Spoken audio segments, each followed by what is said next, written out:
네, 교육은 뭐 기본이지만 다 하시는 얘기지만 가르치려고 하는 자의 열정도 중요하지만 배우려고 하는 분들의 열정이 훨씬 더 중요합니다.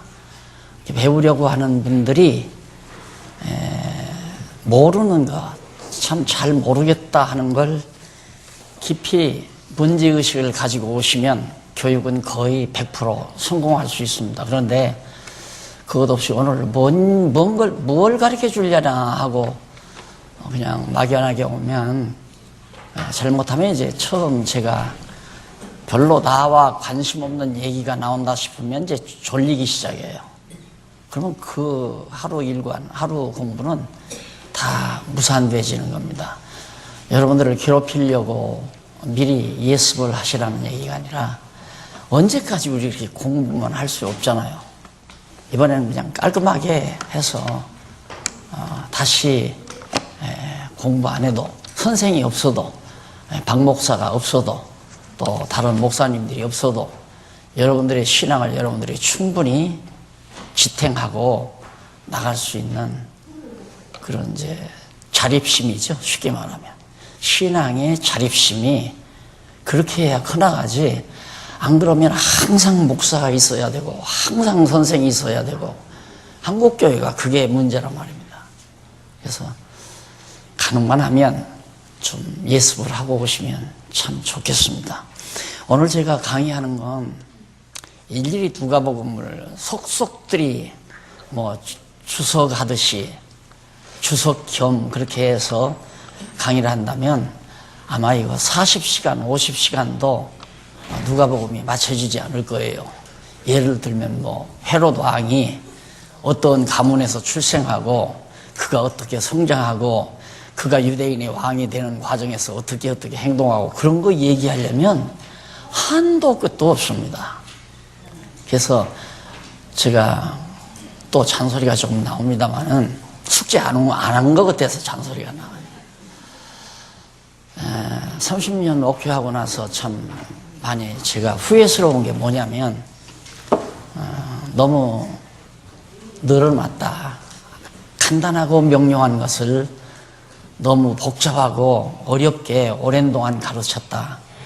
이게 참 늘 마음에 맺혀서 그래도 위로가 되는 것은 어쨌든 제가 쉬지 않고 깔끔하게 이렇게 하나하나 노트를 해드렸다는 것으로 제가 많은 위로를 받습니다. 그러니까 정말 여러분들이 자립심을 가지고 신앙적인 자립심을 가지고 앞으로 여러분들도 그렇게 사시고 여러분 후배들도 그렇게 살게 하시려면 꼭 읽고 공부하세요. 그것이 가장 초대교회도 오면 바울도 늘 있어가지고 가르치는 게 아니라 저쪽으로 가서 그냥 기록을 해서 보내요. 읽고 공부하라고. 로마서도 들러보고 공부해라 이랬지 맨날 주일날마다 이렇게 강단에 서서 설교를 해야 되고 이건 아니에요. 이건 절대 아니니까 저는 지금 비정한 생각을 가지고 지금 이렇게 강의를 합니다. 나 이제 안 해도 돼요. 솔직히 나 안 하고 후배들 다 시켜도 되는데 후배들도 역시 지금까지 그렇게 해왔기 때문에 어쩔 수가 없어요. 그게 버릇이 돼서. 그래서 지금 여러분들 공부하는 방법이 조금 다르잖아요. 제가 목회할 때보다. 바로 그 부분입니다. 자, 누가복음 들어가십시다. 7310페이지에 딱 보시면은 제3장 사역에 의한 성취가 나와요. 3장.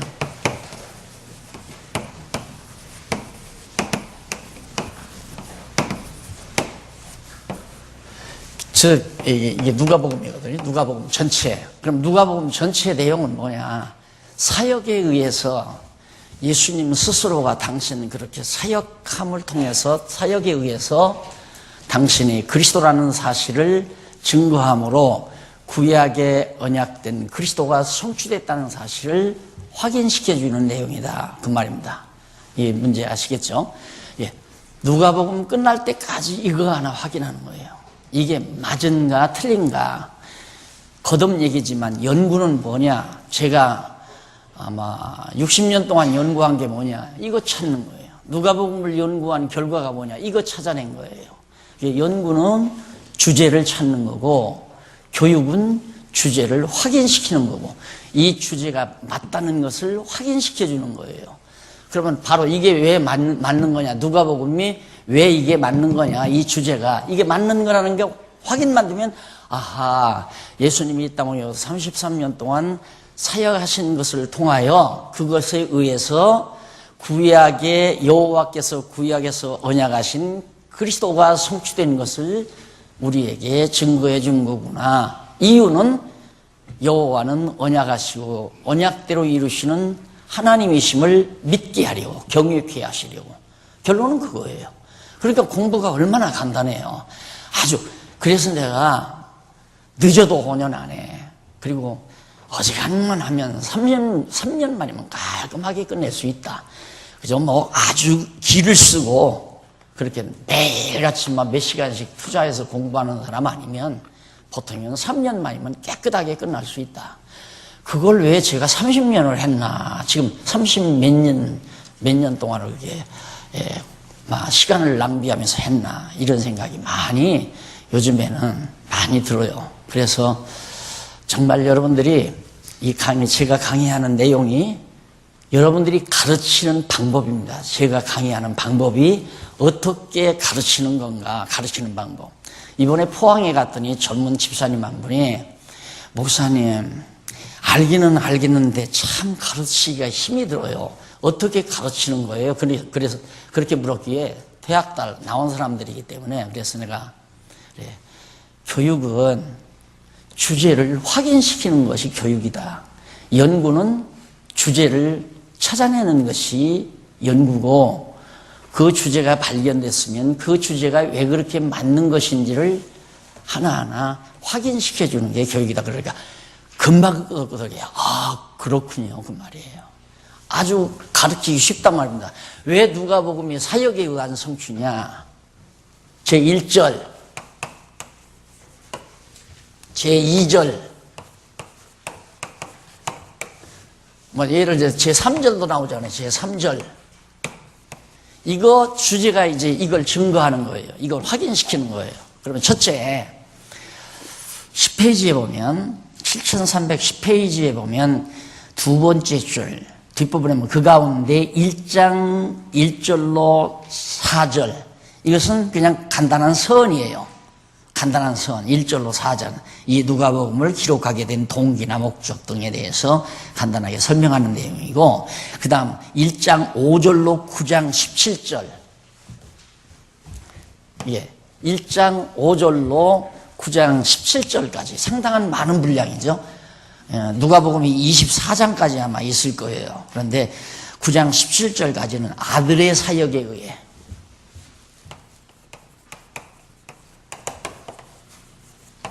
그것이 9장 17절까지 1장 5절로부터 9장 17절까지 하나님 아들로서의 사역을 통해서 바로 그리스도라는 것을 증거해 가지고 구약 여호와께서 언약하신 그리스도가 성취됐다.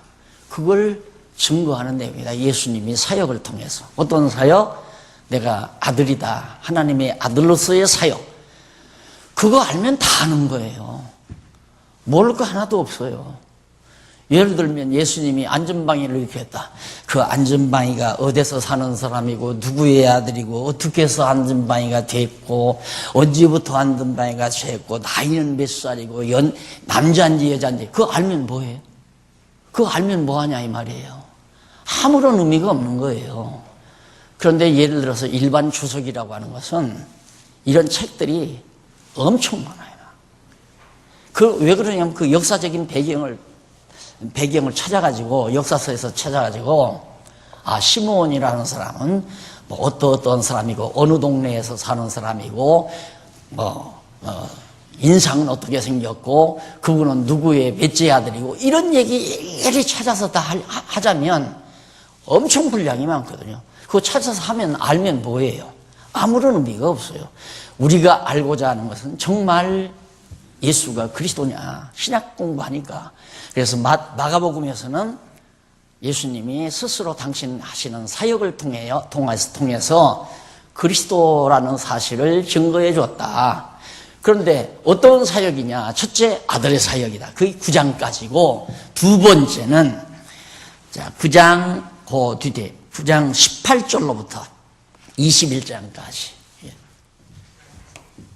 18절로부터 21장까지죠. 예, 절이고. 이게 뭔 얘기냐? 거기는, 나라 사역, 나라. 하나님 나라 사역. 예수 그리스도가 천국으로 이 땅에 오신 분이다. 하나님 나라. 그리스도는 하나님 나라의 왕이시니까, 메시아 그리스도니까, 내가 하나님 나라다. 나라 사역을 통하여 예수가 그리스도라는 사실을 확증해 주는 것이 21장까지 나와요. 그 다음 세 번째는 마지막이죠. 속죄 사역. 이게 이제 22장부터 24장까지.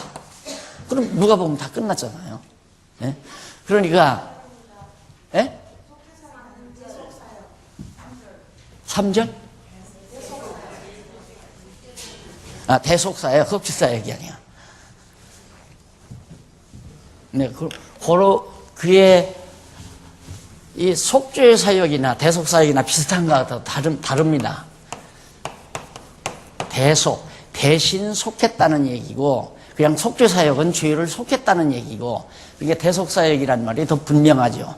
예수님이 우리의 죄를 대신해서 속해주신 메시아 그리스도다. 속죄사역을 통해서 당신이 그리스도임을 증거하는 거예요. 그 이상도 그 이하도 아무것도 아니라 말입니다. 그 안에 여러 가지 내용을 말하는 것은 예수님이 사역을 했으니까 갈릴리에 가서 바닷가에서 제자들을 모여놓고 이런 상황 설명을 하는 거죠. 사역이니까.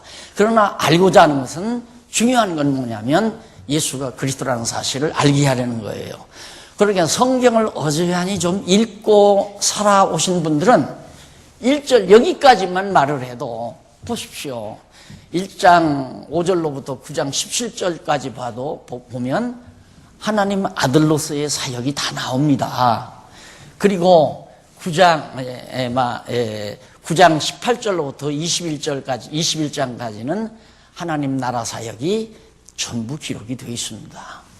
그리고 22장부터 24장까지는 대속사역이 전부 다 기록되어 있습니다. 예수는 대속사역을 통해서, 나라 사역을 통해서, 하나님의 아들 사역을 통해서 바로 그 사역에 의해서 그리스도가 이루어졌다고 하는 사실을 증거함으로 언약대로 이루시는 여호와가 살아계심을 우리에게 확증해 주는 겁니다.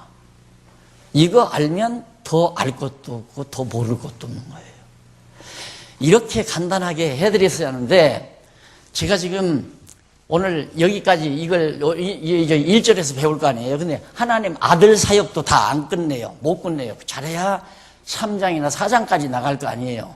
그러다 뭐 하다 말고 끝나니까 아들 사역에 대한 전체적인 것도 말을 못 하는 거예요. 그러면 여러분들은 듣고 가시면 다음 주 화요일 날 오시면 전에 들은 건 다 잊어버려요. 그러니까 이게 조감해서 안 된다는 얘기죠. 그래서 일단 처음 시작하면서 요즘 제 자꾸 여기에 관심을 가지게 하려고 제가 이걸 다 써서 이렇게 말씀을 드리는 겁니다. 이거 알면 다 아는 거다. 더 알려고 하면 결국은 속아요. 예를 들면 여행 가이드가 한 20명 데리고 여행을 갔어요. 그래서 이 코스 저 코스에서 볼만한 데는 다 보여줬어요. 그런데 앉아서 뭘 좀 더 볼 것도 없느냐, 어떨 거 없느냐 자꾸 하면 가이드는 어디? 가도두구만 안 가도구만 대로 인도할 수밖에 없잖아요. 안 그래요? 왜? 시간을 맺고 줘야 되니까. 그래야 가이드 요금을 받아먹거든요. 그래서 쓸데없는 얘기를 자꾸 하게 되는 거고 시간을 끌게 되는 거고 언제나 그런 거 아니에요? 여러분 여기 골프 치시는 분은 알지만은 골프 이걸 배우러 다니실 때 그거 내가 볼 때는 내가 딱 보니까 한 일주일 딱 원리 가르쳐주면 자기 스스로 다 하겠더라고요. 일주일. 그런데 몇 달 걸리느냐? 6개월도 다 안 가르쳐줘요. 처음에는 채 잡는 거예요. 이거 잡는 것만 계속. 손가락을 이렇게 해라, 저렇게 해라, 이렇게 해라. 그리고 매월 그래서 가이드비, 교육비 받아먹잖아요. 그 일주일이면 간단하게 끝나는 걸. 원리를 가르쳐 줘야지 방법을 가르치면 안 된단 말입니다. 원리를 가르쳐야지. 그렇게 성경도 그래요. 원리를 가르쳐야죠. 그래서 강론집 여러분들이 보시면 그 원리를 찾아서 딱딱 해놓으셨으니까 공부하는 방법을 지금 여러분들이 가르쳐 드립니다. 마찬가지예요. 수학 선생이 수학을 가르칠 때 수학 공식이 원리 아닙니까? 공식만 딸딸딸딸 외울 게 아니라 그 공식이 그렇게 나오게 된 기본 원리를 딱 가르쳐주면 1000가지 문제, 10,000가지 문제 다 풀어요. 그런데 문제 하나 가지고 그거 푸는 방법 가르치고 또 이 문제 나오면 이거 푸는 방법 가르치면 한도 끝도 없는 거예요. 한도 끝도. 공부도 또 잘 할 수가 없고요. 그러니까 성경 공부가 뭐 그렇게 어려우냐 이거요. 아주 쉽고 간단한 걸 알고 보면, 그래서 그 쉽고 간단한 거 알고 믿어지면 그 다음에는 형제가 되고 동역자로서 살아야 되는데 만날 죽는 날까지 제자로 살아야 한다 이거야. 목사 하나 놔두고 목사 밑에 성도는 일단 그 교회에 등록하면 20년도 30년도 항상 제자야. 내 제자. 그런 법이 어디 있어요. 그런 법이. 그래서 이건 아닌데, 분명히 아닌데 이걸 좀 고치려고 하니까 참 저로서도 힘들고 고달프고 때로는 외로운 때도 있고 다른 거 없어요. 그거 고치자는 얘기예요. 기독교가 그러기 때문에 망하는 거거든요. 교회 하나가 한 사람의 죽고 나서 이럭저럭 움직여지니까 당연히 목사도 인간인데 자기 마음대로 다 하고 싶을 거 아니에요. 그러다 보니까 사람을 포섭해야 되고 내 수종자를 만들어야 되고 이렇게 하다 보니까 이제 패거리가 생기고 교단이 생기고 그러다 보니까 이제 교회가 다 부패해버리고 제멋대로 다 하는 거고. 성경 알면 성경은 간단해요. 누가복음 다 끝났어요. 공부 다 끝났어요. 그래도 조금 더 내가 해드리려고 하는 건 요번이 한 이틀 내지 사흘 걸려야 돼요. 2번 내지 3번 이번하고 그 다음 나오면 이제 이분야 끝날 거예요. 이거 한 서너 번, 두 서너 번 해야 돼요. 이거. 그 전에 이거 가지고 내가 20시간, 25시간 그렇게 했단 말입니다. 압축해서 간단하게. 원리는 압축해서 간단한 데서 나와요. 이게 원리예요. 쉽게 말하면. 근데 이걸 방법에 치우치면 한도 끝도 없단 말입니다. 그래서 우선 이제 그 사역에 의한 성취 가운데서 그렇게 말씀을 드렸는데, 이쪽 그 11페이지 위에서부터 8째 줄 중간쯤 보세요. 모두가 앞에서 성경 구절 여러 가지 나오죠. 앞에서 성경 구절은 모두가 다 전부 구약 시대에 아담의 후손을 통해서 쭉 나타난 대충의 그 중요한 인물들을 열거한 겁니다. 거기 보면 등은 모두가 하나님의 아들이신 둘째 아담 예수에 대한 예표입니다. 그러니까 그 앞에 나오는 아브람이라든가 이삭이라든가 야곱이라든가 유다라든가 노아라든가 이런 모든 구약시대 인물들은 예수 그리스도에 대한 하나의 예표인데 뿐만 아니라 다윗 왕 사무엘하 5장 3절에 나오죠. 다윗 왕을 통해 세우신 이스라엘 나라는 만왕의 왕이신 예수 그리스도를 통해 도래할 하나님 나라의 예표이며 아들 나라 나오죠. 그 다음 구약시대 모세를 통해 명하신 속죄 제사에 대한 규례를 쭉 말한 건데 속죄 주이신 예수 그리스도를 통해 드리실 영원한 속죄 제사에 대한 예표다. 그러니까 아들의 예표, 그 다음 하나님 나라 예표, 다윗 왕국이 하나님 나라 예표 아니에요? 그 다음 모세를 통해서 속죄제사를 드리는 거, 예수 그리스도가 대속사역에 대한 하나의 예표란 말입니다. 이런 구약에서 예언된 대로 그대로 다 이루어진 거다. 감 잡았죠 이제. 이게 누가복음 전체를 보는 생각의 틀이에요. 이 틀 밖으로 벗어나지 않도록 노력하셔야 돼요. 틀이 작으면 작을수록 아주 간단 명료해지는 거고, 틀이 크면 클수록 어벙벙해지는 거고. 그러니까 공사판에 공사 현장의 모든 자재들을 막 갖다가 흩어놨을 때는 넓은 공간이 있어야 되잖아요. 그걸 탁 정리하면 3층짜리 딱 저택으로 깔끔하게 정리되는 것과 똑같아요. 성경이 똑같다 이 말이에요. 그런 방법으로 여러분들이 정리를 하시면서 이 다음 제자들을 두어서 가르치려고 할 때 꼭 이런 방법으로 가르치시면 또 그게 본 방법이고요. 교육 방법. 나는 교육학 전공은 안 했지만 교육이라는 것은 반드시 연구자라고 하는 것은 도대체 성경이 무슨 뜻인지 모르니까 연구를 해야 할 거 아니에요. 누구 가르쳐 주는 사람도 없고. 그러니까 저는 연구할 수밖에 없는 거죠. 누가 보면 이런 내용이라는 거 아무도 안 가르쳐 줘요. 신학교 가면 뭐 이 내용 저 내용 다 섞어졌다고 해서 문서들을 이렇게 주워 모았다 이렇게 가르치죠. 요즘 신학은. 잡다한 문서들을 갖다가 수집해서 이렇게 모아놓은 것이다. 그런데 그렇게 되면 내가 믿을 수가 없잖아요. 안 믿어지니까. 그러다 보니까 몇십 년을 연구했는데 연구해 보니까 이렇게 간단하고 분명한 걸. 그러니까 나는 연구해서 주제가 나왔으니까 이것이 맞은지 안 맞은지 여러분들에게 확인시켜 주는 게 그것이 교육이라 이 말이에요. 자, 그러면 아들 사역에 의한 성취 1장 5절로 19절까지인데 일단 거기 서론 잠깐 보고요. 서론에 보면 2절에 보면 처음부터 말씀의 목격자라는 말이 있습니다. 처음부터 말씀의 목격자. 그게 누가를 말하는데 거기 보면 우리 중에 이루어진 사실에 대해서 그렇게 예수님이 이 땅에 오셔서 사실 때 되어진 그런 사실에 대하여 누가 처음부터 예수님이 잉태에서 나서 사시다가 승천하실 때까지 처음부터 그 말씀의 목격자 예수님의 목격자라는 말과 똑같아요. 왜? 예수는 누구냐? 말씀이 육신이 되어 오셨다 그랬잖아요. 말씀이 육신이 되어 오셨다.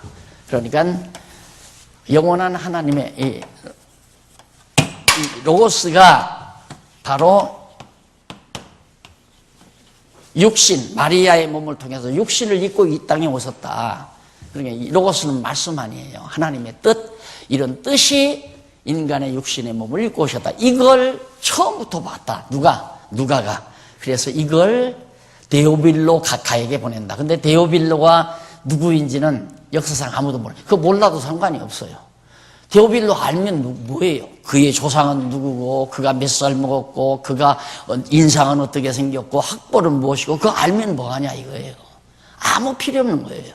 그러니까 현대 교육이라고 또 필요 없는 걸 잔뜩 가르치는 거야. 필요 없는 거. 꼭 필요한 걸 가르치는 게 아니라 필요 없는 거.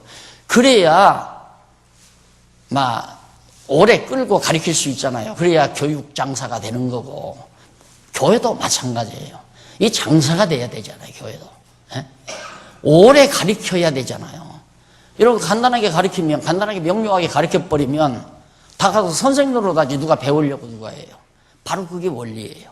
제가 말하는 게 바로 그거예요. 처음에 마태복음, 마가복음 같은 건 막 너무 막 아주 간단 명료하게 그때는 교재도 없었죠. 그렇게 가르치니까 너도 나도 다 가르칠 것 같다 이거예요. 그래서 나도 목사하고 다 나가잖아요. 근데 똑바로 배웠어서 나갔어야 하는데 나가가지고 나도 하면 되겠다고 성경 읽고 얘기하고 왜? 내가 그렇게 했으니까 성경 읽고 얘기하고 성경 읽고 얘기하고 두서도 없다 이 말입니다. 어떤 질서도 없고 논리도 없고 이래가지고 결국 다 각자 교회마다 다 각자 자기 멋대로 다 한다 이 말입니다. 그러다 보니까 다 물러나 버렸잖아요. 이제는 분명하게 교재가 글자 하나하나까지라도 정성 들여 쓴 거이기 때문에 여러분들이 읽고 공부하면 이제 선생이 되면 똑바른 선생이 될 거예요. 똑바른 선생. 과거처럼 그렇게 흐트러지는 선생이 아니라 누구나가 공부하면 가르치는 은사에 있으면 가르쳐야 한다 이거예요. 가르쳐야 한다. 그래서 가장 순수한 것은 뭐니 해도 교육을 제대로 정말 열심히 제대로 전코스로 이제 강론집 다 끝났어요. 이제부터 시작이에요. 강론집 집필이 다 끝났기 때문에 이제 집필 끝난 이 강론집대로 전코스로 공부한 사람이 제대로 된 선생으로서 가르칠 수 있다. 지금 교재가 다 안 나온 상태에서 하는 건 그때그때 형편 따라 얘기할 수밖에 없잖아요. 끝이 안 나니까, 결론이 안 나오니까. 다행스럽게 다 끝났기 때문에 앞으로는 아마 과오가, 그런 지난날의 과오가 별로 없게 될 겁니다. 자, 이 말씀의 목격자 된 자 누가가 이걸 하나하나 밝혀주겠다. 그러면서 아들에 대한 성취에 대해서 말을 하는 내용이 나오는데, 그 아들에 대한 이 제목이, 이 주제가 맞는 얘기인가? 1장 5절로부터 9장 17절까지 그 내용의 주제가 아들 사역이 맞는 얘기인가? 그거 지금 확인하는 겁니다. 그리고 이 문제의식을 흐트러뜨리지 말고, 아, 정말 아들 사역이 맞은가? 그거 찾기 위해서 지금 9장까지 살필 거예요. 오늘하고 다음하고, 잘못하면 그 다음 주일하고 계속 살피는 건, 정말 예수님이 이 땅에 오셔서 아들로서 사역을 했나? 그거 하나 찾아보기 위해서 지금 성경을 상고하는 거예요. 그러니까 공부하고 나면 그게 딱 남을 거 아니에요. 아, 진짜 누가복음 9장까지는 예수님이 당신이 아들이라고 하는 사실을 증거하기 위해서 사역을 하셨구나. 이 땅에 오셔서. 그 얘기예요. 자, 그러면 먼저 무얼로? 잉태와 출생. 일이죠. 잉태와 출생. 에? 맞잖아요. 한쪽 가로? 1번이 빠졌어요. 그러면 저 위에 있잖아요. 아들의 생장애가, 아, 죄송해요.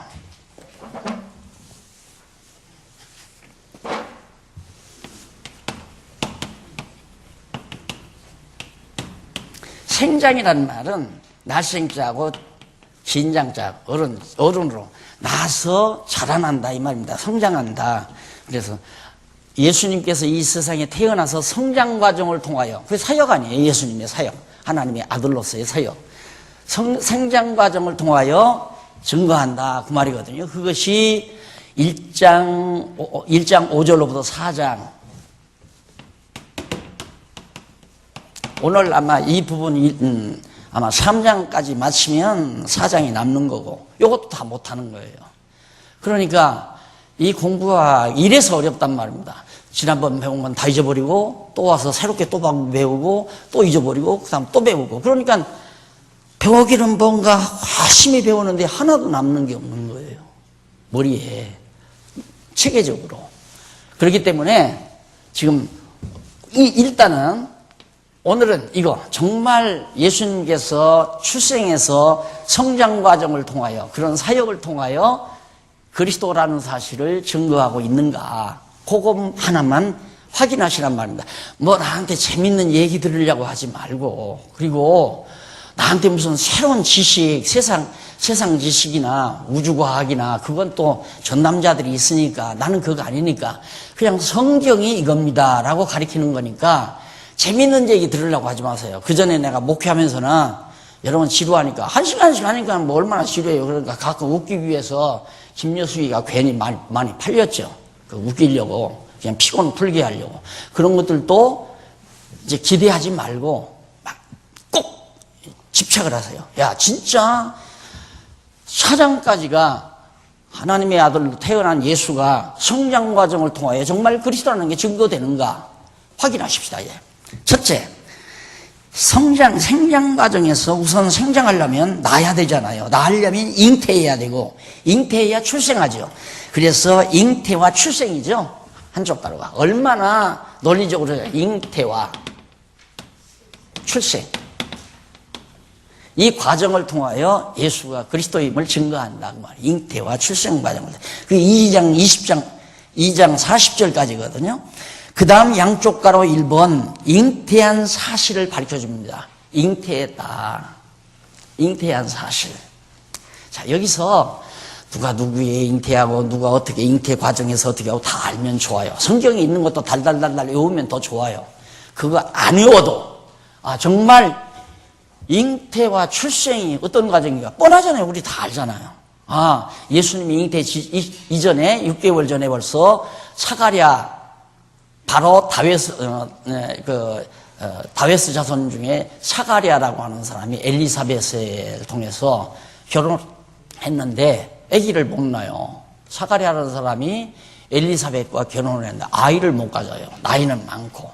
그런데 어느 날 천사가, 가브리엘 천사가 나타나서 사가랴야, 내 몸에 이제 낳을 자가 있다. 낳는데 이름을 요한이라고 해라. 그 요한이라는 말은 여호와는 은혜로우시다 라는 그런 의미가 담겨져 있거든. 여호와는 은혜로우시다. 이 강론집에는 제가 안 밝혔더라고요. 밝혀도 되고 안 밝혀도 상관없어요. 그냥 요한이라. 성경에도 그 말 없었잖아요. 여호와가 은혜로우시다. 그 말 성경에 없으니까 그거 몰라도 되니까 안 기록한 거란 말입니다. 근데 그런 거 하려면 이제 책이 더 늘어나야 되고 더 이제 우리의 이 생각이 많아져야 되고 이렇게 간단 명료하게 자꾸 정리하는 방법을 가르쳐야죠. 그렇게 해서 총정리가 뭐냐? 총정리라고 하는 건 많이 길게 본론에서 설명했던 것을 간단하게 압축해서 아주 간결하게 심플하게 딱 뽑아놓는 그게 결론 아니에요? 그게 총결론이라고 그러죠. 이게 우리의 수학도, 우리의 공부하는 방법도 그런 형식으로 하루를 공부했으면 하루 동안 공부하고 한마디로 딱 정리하고 나가야 되고 한 달 했으면 한 달 거 정리하고 1년 했으면 1년 거 정리하고 그래서 나오는 것이 60년 공부해서 나온 것이 여호와 하나님 계시, 여호와 계시. 성경은 여호와 계시다, 여호와 하나님 계시다. 60년 동안 연구 결과가 그 한마디 빠져나온 거예요.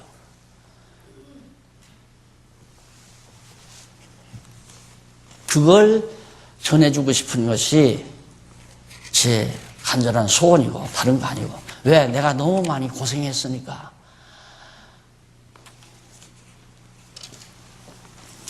그래서 결국 천사가 그 사가랴에게 세례 요한이 잉태된다는 걸 약속하잖아요. 놀랍지요. 이거 어떻게 무자한 아들이 없는데. 그래 거기 1장 14절을 한번 18페이지 한번 보세요. 18페이지보다 17페이지 밑에서부터 12번째 줄 제일 앞에 천사가 나옵니다. 찾으셨죠? 예, 밑에서 12번째 줄 천사가 사가랴여 무서워 말라 너의 간구함이 들린지라 내 아내 엘리사벳이 내게 아들을 낳아주리니 그 이름을 요한이라 하라고 말했다. 사가랴는 아들을 주시라고 간구한 것이 아니라 그러니까 사가랴가 다 많이 늦기까지 사가랴와 그 다음에 엘리사벳이 우리한테 아들 하나 주십시오. 그렇게 구한 게 아니다 그 말이에요. 내가 구한 거 여기 말씀을 보면 엘리사벳이 네게 아들을 낳아주리니 사가랴에게 하는 말이죠. 너의 간구함이 들려서 네가 나에게 간구하는 것이 내가 들려서 내가 네 간구대로 아들 하나 주겠다. 그러면 우리가 얼른 생각할 때 야 아들 달라고 구하면 주는 거구나 이렇게 생각되잖아요. 그건 아니고 이 사가랴가 간구하는 건 뭐냐면 그 당시가 이 누가가 기록할 때니까 예수님이 성천하시고 90년 지난 후에란 말입니다. 그러니까 로마가 엄청 지금 학대를 하고 유다 나라를 제압을 해서 그러니까 로마 제국이 헬라 제국이 망하면서 로마가 유대 나라를 정복할 때가 주전 63년인가 되거든요. 주전 63년. 그러니까 그때부터 예수님 오면서까지 계속 하는데 그 로마가 헤로도 왕을 세워가지고 헤로도 왕가를 세워가지고 예수님 낳으면 잡아 죽이려고 했던 헤롯이 바로 그 왕이란 말입니다. 그러니까 얼마나 정말 나라로 봐서 유대 나라로 봐서는 고통이 심해요. 그러니까 더 메시아를 기다린 거죠. 어서 메시아가 오기를. 그래야 우리 유대 나라를 구출하는데 왜 구약에 전부 그리스도 보낸다고 언약했으니까 경건한 유대인 성도들은 메시아가 오기를 학수고대야 할 거 아니에요. 학대가 심할수록. 그러니까 메시아가 오기를 간절히 간구하고 있는데 하나님께서 난데없이 메시아가 아니고 세례 요한을 준다고 또 한다 이 말입니다. 그러면 요한을 왜 주는가? 그러니까 요한 출생의 과정이 왜 예수 잉태, 요한 잉태가 왜 예수 잉태에 들어가느냐? 그것도 나한테 어떤 분은 묻더라고요. 그게 바로 내용을 보는 거지 의미를 보지 않는 사람이다. 내용을 보면 정확하게 통하죠. 세례 요한이 먼저 와야 예수가 오잖아요. 세례 요한이 앞서 그리스도의 증인으로, 예수의 증인으로 증인이 와서 그리스도가 나타나게 돼 있으니까 구약의 예언대로. 그러니까 요한이 먼저 와야 돼요. 그러니까 요한이 잉태된다는 것은 바로 그리스도도 따라서 잉태된다는 얘기거든요. 바로 뒤에 나오잖아요. 이런 사건이 있은 이후에 바로 또 그 가브리엘 천사가 마리아에게 나타났잖아요. 마리아에게 나타나서 요셉과 정혼한 마리아에게 나타나가지고 마리아야 마리아야 내게 이제 아들이 하나 잉태된다. 그리고 이름을 예수라 하라. 그 예수라는 말은 여호와는 구원이시다 그런 뜻이다. 여호와는 구원이시다. 그러니까 요한도 여호와는 은혜로우시다. 은혜이시다. 예수는 여호와는 구원이시다. 그래서 신약 성경에 여호와라는 말이 천지라 이 말이에요. 따지고 보면 의미적으로 보면. 그래서 성경은 여호와. 이게 신구약 성경의 간단한 명제다. 결국은 여호와 하나님 계시하기 위해서 신구약 성경이 기록된 것이다. 그게 이제 주제 아니에요. 그러니까 우리 장안종합교회가 어쨌든 그동안 몸부림치면서 성경의 주제를 찾아놨다고 하는 것은 이건 세상 어디에도 찾을 수 없는 보화덩어리를 우리가 안고 있는 거예요. 결국 이거 지켜나가자는 거 아닙니까? 이걸 우리가 지켜나가자는 거예요. 다른 거 지키지 않니. 이 재산덩어리 지키자는 게 아니거든요. 이 세상 어디 가도 이게 없는데, 우리밖에는 없는데. 그리고 인도에서 지금 다음 주 초에 인도에서 20명 목사 오잖아요. 그 목사 안내한 목사가 지금 오후에 또 찾아온다고 하는데 없어요. 세계만. 이번에도 중국에서 하얼빈 목사님도 왔는데 그 사람들 다 서구신학 다 물먹은 사람입니다. 없어요. 그러니까 우리가 안 지키면 잃어버린단 말입니다. 만약에 우리 교회가 이걸 안 지키면 다른 사람이 갖다 지킬 거예요. 나는 그게 속상한 거예요. 우리 죽도록 고생하고 지금 했으니까 어차피 우리는 동력자 아니에요. 우리가 이걸 지켜나가야죠. 재산덩어리도 불리자는 것도 아니고 이거 변질 없이. 그리고 변질 없이 지키려면 이렇게 써놔야죠. 안 써놓으면 뭐 누가 압니까? 성경만 봐가지고는 천하 없어도 알 수가 없는데. 그래서 정말 깊은 생각을 가지시고 우리 어른들께서 좀 정확하게 파악을 하시고 그래서 이게 여기서 빗나가거들랑 자꾸 자제를 시켜야 돼요. 아니다. 이러지 말자. 우리 이걸 지켜야 한다. 성경의 대주제인 여호와를 지켜야 한다. 이거 지키면 다 끝나잖아요.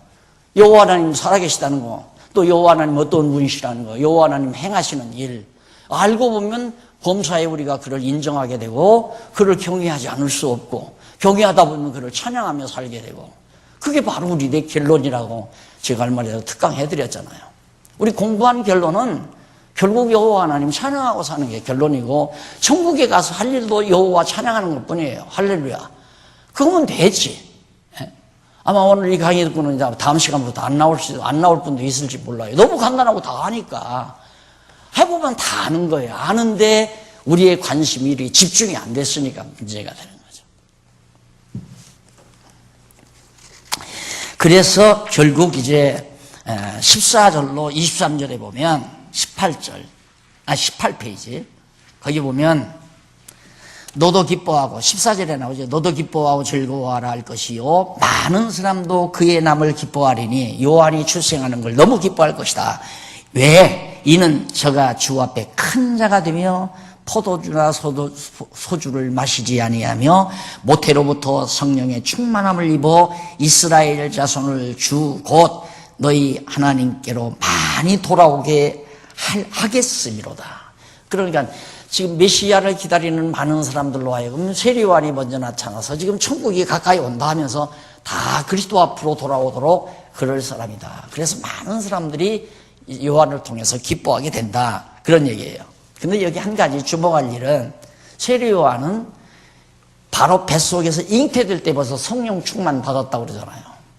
그러니까 오늘날 우리 이 과정 속에서 뭐 부흥회 해가지고 성령 충만 이루어진다는 것은 나상이에요. 감정 충만이지 성령 충만이 아니에요. 예. 그러니까 성령 충만은 뱃속에서도 되는 거예요. 이렇게 조금씩 보지만 마리아에게 잉태되잖아요. 마리아에게 잉태되니까 마리아가 겁이 나가지고 친척인 산촌에 있는 엘리사벳에게 간 거예요. 세례요한의 어머니 될 사람에게. 세례요한 어머니는 엘리사벳은 지금 아기가 6개월 됐고 마리아는 금방 천사로부터 이제 내 몸에 그리스도와 하나님의 아들이 잉태된다. 금방 그 말을 듣고 찾아간 거 아닙니까? 딱 가자마자 엘리사벳을 보고 인사하는데 뱃속에서 막 세례요한이 푹축푹축 뛰잖아요. 그러니까 바로 잉태된 마리아의 몸에 잉태된 아기를 벌써 엘리사벳 뱃속에 들어있는 세례요한이 6개월, 이 잉태된 6개월 된 세례요한이 알아봤다는 거죠. 알고 막 뱃속에서 충동을 하고. 자, 그런 걸 보면 이 태중교육이라는 게 얼마나 중요한지 모르죠. 그래서 이 신앙 가문에서 자녀들이 태어난다는 것은 그거 무시하면 안 돼요. 절대 무시하면. 그래서 제가 항상 그런 얘기를 했죠. 전부터. 그전처럼 만약에 내가 이제 후임자를 나를 구한다고 하면 우리 장로님들하고 앉아서 그런 얘기 하려고 그래요. 모태 신앙, 정식으로 신앙 전통 가문에서 태어난 사람을 1호로 뽑아놓읍시다. 그 얘기를 매차례 내가 해요. 그런 얘기가. 그게 중요하단 말입니다. 어머니 아버지가 기도하면서 길러놓은 뱃속에서 가지고 길러놓은 아이와 전혀 그것이 아닌 아이는 머리가 멀단 말입니다. 이 태중교육이라는 게 교육의 기본이에요. 가장 기본 교육. 그래서 어느 분이 그랬다고 하잖아요. 3살인가 먹어서 아이가 정 못되니까 교육학 전공자에게 찾아갔다고 하잖아요. 찾아가서 아이를 어떻게 길러야 잘 기릅니까? 그러니까 몇 살 먹었냐고 그러니까 3살 먹었다니까 하하 3년이 늦었군요 그러더라고. 근데 난 3년이 늦은 게 아니라 아하 몇십 년이 늦었습니다. 왜? 몇 대 늦었다 이 말이에요. 할아버지 할머니가 어머니 아버지가 신앙 안에서 자라가지고 거기에서 출생한 아이 그래야 신앙교육이 제대로 되는 거예요. 어쩔 수가 없는 거예요. 그건 혈통이 중요한 게 아니라 부모가 무슨 생각을 하면서 무엇을 믿고 의지하면서 살면서 자녀를 낳느냐 굉장히 중요하다 이거예요. 아마 그러지 못한 부모님들은 실망할지 모르지만 실망할 때 이때가 바로 그때예요. 그래서 내가 믿었으니까 내 자녀들은 믿고 그 다음 나온 놈이 또 믿고 그러면 3대 4대 갈 거 아닌가. 뱃속에서 아이가 나서 이렇게 나가면이 길어지는 거예요. 이제. 그래서 한마디 하고 지나가는 것 뿐인데 19절로 23절 이쪽 19페이지 19절로 23절에 보면 예수께서 가라사대 천사의 말을 믿지 아니하므로 벙어리가 되어버려요. 누가? 사가랴가. 세례요한이 잉태된다니까 할아버지가 이제 무슨 아이가 낳느냐 이거요. 할머니가 되고 할아버지 사이에서 안 믿어요. 그러니까 천사가 표적을 하나 보여주겠다. 너 믿도록 표적을 보여주겠다. 바로 믿지 않으면서 벙어리가 돼버리잖아요. 사가랴가. 남편이. 그런데 6개월 지나서 1년 지나서 10개월이죠. 10개월 지나서 딱 세례요한이 출생하자마자 사가랴의 입이 열려버렸어요. 그게 바로 표적이에요. 하나님께서 세례요한을 예수 그리스도 앞서 보낼 하나의 선지자로서 엘리야와 같은 심정의 선지자로서 왔다고 하는 확실한 증표를 사가랴의 입을 10개월 동안 말 못하게 만들어서 열어주는 거. 분명히 동네 사람들이 보니까 사가랴가 말을 못하게 됐단 말입니다. 아내는 배가 물로 점점 올라오는데. 그래서 말 못하는 줄 알았는데 세례요한이 딱 나자마자 그 집안 사람들은 이름을 사가랴라고 지으려고 했어요. 왜? 자기 문중 따라. 우리나라도 그런 거 있지. 그런 거 있잖아요. 그 가문에 뭐라고 그래요? 그 이름 짓는데 하나의 또 잊어버렸네. 별로 관심이 없으니까. 그거 있잖아요. 그러듯이 세례요한도 사가랴라고 넣어서 이름을 지으려고 그랬어요. 그러니까 엘리사벳이 어머니가 아니다고. 요한이라고 지어야 된다는 거예요. 요한이라는 이름은 그 가문에 없는 이름이란 말입니다. 그러니까 결국 이제 할 수 없이 이제 사가랴에게 말을 못하니까 종이를 갖다 주고 이름을 어떻게 지어야 하니까 요한이라고 딱 쓰잖아요. 요한이라고 딱 치니까 입이 열려버리고 말았어요. 이게 바로 이제 요한 뒤에, 세례 요한 뒤에 출생할 아기 예수가, 그분이 바로 여호와께서 언약하신 메시아라는 확증으로 나타나 보여주는 거라 이거예요. 그러니까 세례 요한의 출생 사건은 예수 그리스도 잉태와 출생에 대한 하나의 소문이죠. 이렇게 길잡이. 본론은 그리스도의 출생과 성장의 잉태와 출생. 그런데 그 예수님이 출생하기 이전에 세례 요한이 출생해야 되니까. 그래서 이제 요한 사건이 나오는 것뿐이에요. 그 다음 넘어가서 1장 24절로 25절에 보면 사가랴의 아내 엘리사벳이 수태하고 5달 동안 이제 숨고 지나고 마리아가 천사의 수태 예고를 불신하다가 신앙 고백을 하죠. 1장 26절로부터 있죠. 21절. 예. 겨우 이제 마리아에게 잉태 사건이 거기 나오죠. 그건 여러분들이 다 아시는 얘기니까 뭐 너무너무 크리스마스 성탄절 때마다 늘 듣는 얘기고. 자, 그런데 7322페이지 위에서 두 번째 줄 조금 앞부분에 보시면 거기서 다윗의 자손 요셉이라 하는 사람과 정혼한 처녀에게 이르렀는데 천사가 여기서 다윗의 자손 요셉이라, 요셉은 틀림없이 다윗 자손이죠. 요셉은 그렇게 돼서 이제 그 다윗 자손인 요셉과 정혼한 마리아에게 천사가 나타나서 이제 아기 예수가 잉태될 걸 얘기하죠. 그러면서 그 22페이지 중간쯤 보시면은, 거의 중간쯤에 보시면은 나그린이 이름을 예수라 하라 찾으셨어요? 네, 이름을 예수라 하라고 예고했는데 여기 하라는 말, 명령문이 아니에요. 하라, 그게 명령문이 아니고 하리라, 하게 될 것이다, 이거 할 것이다, 예언이에요. 예언. 이름을 예수라 할 것이다. 근데 그걸 예수라 하라, 이렇게 이름을 하나님께서 벌써 지어 주어 가지고 하나 없어도 그 이름을 예수라 할 것이다, 그 말이에요. 그 다음 39절로 45절 사이는 24페이지, 엘리사벳이 마리아가 문안하자 태가 뛰놀던, 아까 다 말씀드렸죠. 엘리사벳이 마리아가 와서 문안하자마자 뱃속에 있는 마리아에 이제 갓 잉태됐는데, 천사가 말할 때 잉태된 거거든요. 근데 그 예수를 6개월이나 된 세례 요한이 엘리사벳 배 안에서 알아보고 춤을 췄다. 이게 영물이기 때문에 그래요, 영물. 그래서 어떤 사람들은 그래요. 이것도 신학에 가면 참 복잡한 게 많습니다. 자, 영혼이 언제 주어지느냐? 하고 엄마 뱃속에 나올 때 주어지느냐? 예수를 믿을 때 주어지느냐? 뭐 별소리가 많아요. 그거 다 쓸데없는 소리란 말입니다. 쓸데없는.